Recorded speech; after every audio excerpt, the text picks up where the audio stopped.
বরগুনা জেলার একটি প্রাচীন নিদর্শন বিবিচিনি শাহী মসজিদ।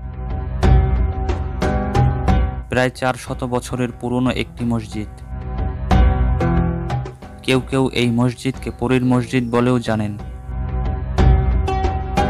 বন্ধুরা, আমি কথা বলছি বরগুনা জেলার বেতাগী উপজেলার রহস্যে ঘেরা বিবিচিনি শাহী মসজিদ নিয়ে। এই মসজিদটি বরিশাল বিভাগের বরগুনা জেলার বেতাগী উপজেলা সদর থেকে প্রায় 10 কিলোমিটার দূরে বিবিচিনি ইউনিয়নে মসজিদটি অবস্থিত।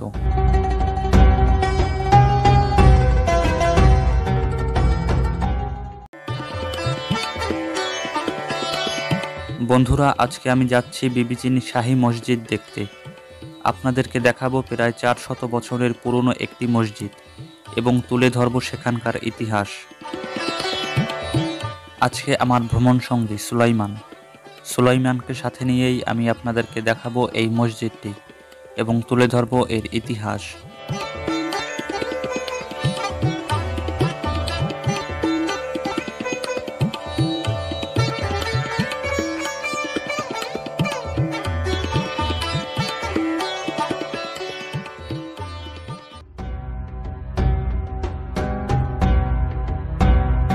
ষোলোশো খ্রিস্টাব্দে দিল্লির সম্রাট শাহজাহানের শাসন আমলে সুদূর পারস্য থেকে আধ্যাত্মিক সাধক শাহ নেয়ামতুল্লাহ রহমাতুল্লাহি আলাইহি ইসলাম প্রচারের উদ্দেশ্যে দিল্লিতে আসেন। ওই সময় মোগল সম্রাট শাহজাহানের পুত্র বঙ্গদেশের সুবাদার শাহ সুজা তার শিষ্যত্ব গ্রহণ করেন। শাহ নেয়ামতুল্লাহ রহমাতুল্লাহ আলাইহি তার কয়েক শিষ্যকে সঙ্গে নিয়ে বজ্রায় চড়ে ইসলাম প্রচারের জন্য ভাটির মুলুকে প্রবেশ করেন। তিনি দিল্লি থেকে রওনা হয়ে গঙ্গা নদী অতিক্রম করে বিষখালী নদীতে তৎকালীন চন্দ্রদ্বীপে নোঙ্গর করেন।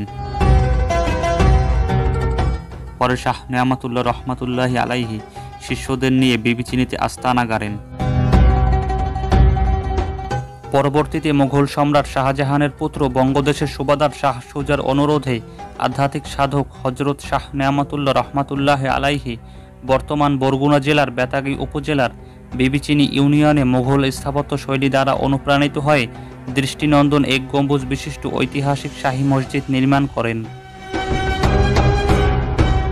এই মসজিদের দৈর্ঘ্য 33 ফুট এবং প্রস্থ 33 ফুট। দেয়ালগুলো 6 ফুট চওড়া বিশিষ্ট এবং উচ্চতা প্রায় 25 ফুট। দক্ষিণ এবং উত্তর দিকে 3টি দরজা রয়েছে, তবে মসজিদটিতে মূল প্রবেশদ্বার একটি।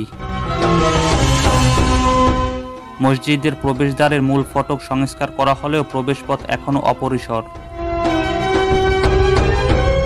দর্শনার্থী ও নামাজীদের ওঠানামার জন্য মসজিদের পূর্ব ও দক্ষিণ পাশে রয়েছে 2টি সিঁড়ি।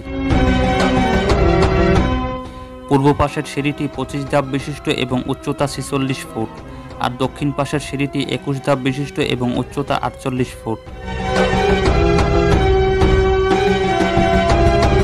মসজিদের ব্যবহৃত ইটগুলো মুঘল আমলের তৈরি, যার দৈর্ঘ্য 12 ইঞ্চি, প্রস্থ 10 ইঞ্চি এবং চওড়া 2 ইঞ্চি। সমতল ভূমি থেকে 30 ফুট সুউচ্চ টিলের উপর দিগন্তের মাঝে দাঁড়িয়ে আছে এ মসজিদ। শাহ নেয়ামতুল্লাহ রহমাতুল্লাহ আলাইহি এর কন্যা চিনি বিবির নামের সাথে মিল রেখে মসজিদের নাম দেয়া হয় বিবিচিনি শাহী মসজিদ। শাহ নেয়ামতুল্লাহ রহমাতুল্লাহ আলাইহি এই মসজিদকে কেন্দ্র করে এই অঞ্চলে ইসলাম প্রচার শুরু করেন। ইসলাম প্রচারের কেন্দ্রবিন্দু হয়ে ওঠে এই মসজিদ। এই মসজিদটি নিঃসন্দেহে একটি বিস্ময়কর স্থান হিসেবে গুরুত্ব বহন করে আসছে। এই মসজিদকে ঘিরে রয়েছে অনেক অলৌকিক ঘটনার কাহিনী ও নানা ইতিহাস।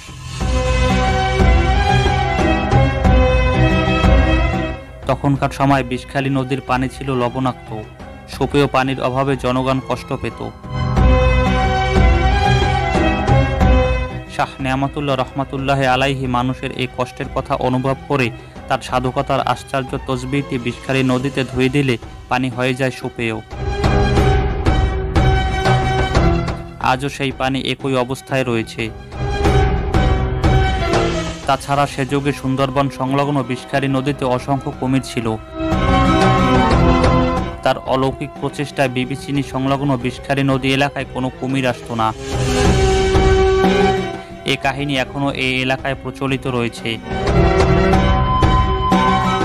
তাছাড়া কেউ কেউ মনে করেন এই মসজিদ জিন পরিদের দ্বারা হযরত শাহ নেয়ামতুল্লাহ রহমাতুল্লাহ আলাইহি নির্মাণ করেছেন। এই মসজিদ 500 থেকে 550 বছর আগে যখন নির্মিত হয় তখন এখনকার মতো রাস্তাঘাট তো ছিলই না, এমনকি নদীপথেও কোনো জাহাজ চলাচল ছিল না, ইটের ভাটা তো দূরের কথা। মসজিদ নির্মাণের জন্য অসংখ্য ইট ব্যবহৃত হয়েছে। ধারণা করা হয় এই ইটগুলো হয়তো হযরত শাহ নেয়ামতুল্লাহ রহমাতুল্লাহ আলাইহি জিন দ্বারা আনিয়েছেন।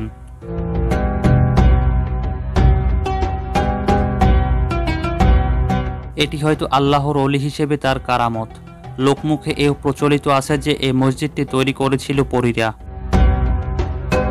তাই কেউ কেউ এই মসজিদকে পরীর মসজিদ বলেও জানেন। নেক মকসুদ পূর্ণতা লাভের উদ্দেশ্যে প্রতিদিন অসংখ্য মানুষ এই মসজিদে ইবাদত বন্দেগী করতে আসেন। এই মসজিদটি বর্তমানে বাংলাদেশ সরকারের প্রত্নতত্ত্ব অধিদপ্তরের অধীনে রয়েছে। তো দর্শক মণ্ডলী, আজ এ পর্যন্তই। আবার আপনাদের সামনে আসব অন্য কোনো ঐতিহাসিক স্থান নিয়ে। সে পর্যন্ত আপনারা সবাই ভালো থাকুন, সুস্থ থাকুন, আমাদের ইউটিউব চ্যানেল ও ফেসবুক পেজের সাথেই থাকুন। আল্লাহ হাফেজ।